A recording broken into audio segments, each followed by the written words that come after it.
घरको दाजुभाइहरू भनेर लाउनु पर्यो ए आप्याले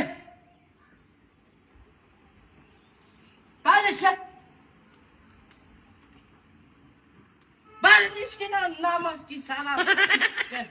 जले जसन जालो चस्मा खोल दादासँग बसेको छ मेरो बुढीलाई कहाँ होली लगाइस्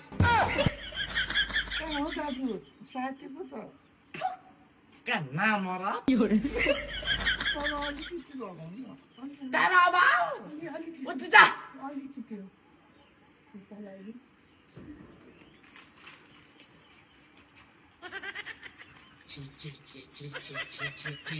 अहिलेसम्म मेरो बुढीले यसरी छुको छैन यसरी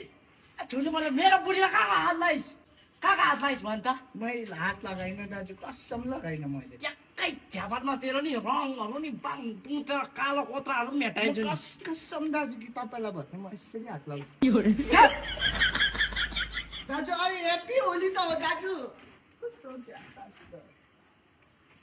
ह्याप्पी होली त होली कि अर्काको बुढीलाई होली भन्दा कहाँ लगाइस् कस्तो रहेछ हौ दाजु तपाईँ त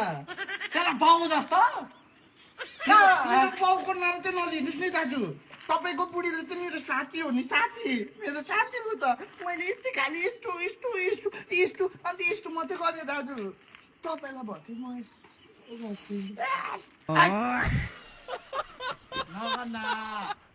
नगर त तँलाई नि मेरो बुढी जिम्मा लागेन भने नि मेरो नाम पनि भक्ते दाजु बुढी त होइन तपाईँ चाहिँ खालि लिपस्टिक किनेर ल्याइदिन्छु तँलाई नाम मरत जिउ मरतको आत्मा चाहिँ औरतको तिमी पनि खाएकोले फुकिन भने त्यहाँ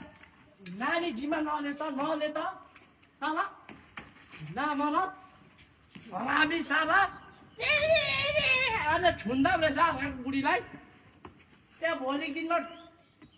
बुढी मोटायो भने चाहिँ तँ जाने यहाँ पनि मोटाएको त कसले देख्ने बुढी पो मोटाउनु भन्छ उसको छुट्टा साला भक्ते